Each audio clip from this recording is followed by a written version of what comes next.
Looking at your practice work, let's do options.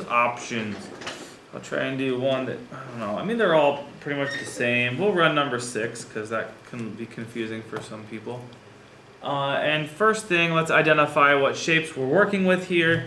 We have a circle and we are removing a triangle from that circle.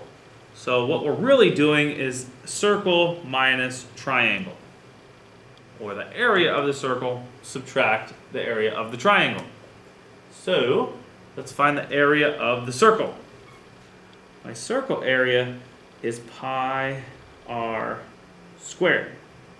What's my radius here? It's not 16, it's an 8. And that's half of 16, that's my diameter, so my radius is an 8. So pi times 8 squared, and that's just going to be calculator, 64 times pi gives me 201. Oh, it says round to the 2 decimal places, so 201.06. If you just want to round to the ones or the tenths, I'm probably fine with that too. Next we have the triangle. So I'm gonna look at this triangle. We have the base. Triangle equals, well, I'll do that in a different color so we can see it better. Triangle equals base times height divided by 2. Our base is 16. What's our height? Well, look at that. It goes from the corner of the circle straight to the middle. How big is that line? That'd be a radius, right? Half of 16 is 8.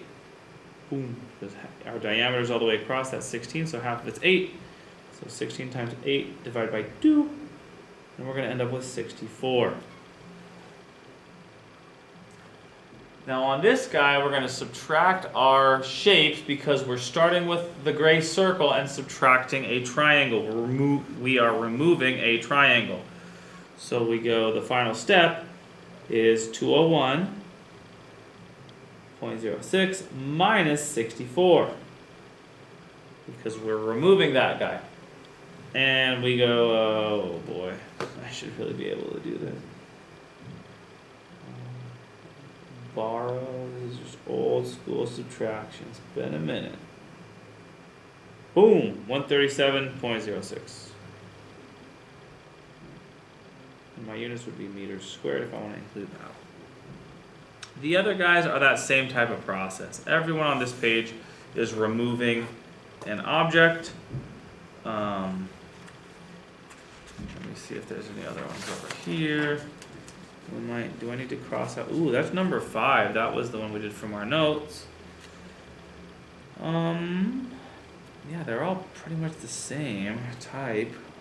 Let's cross out number 4. This guy here. We don't need to do that one. That'll make your work a little easier. And I'll help you a little bit.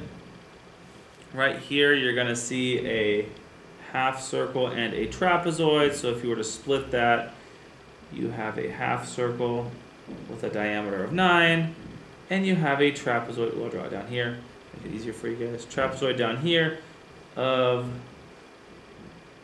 what is that? The height is 7. This base is 23, and the top is 9. So you can find the area of those two shapes, add them together.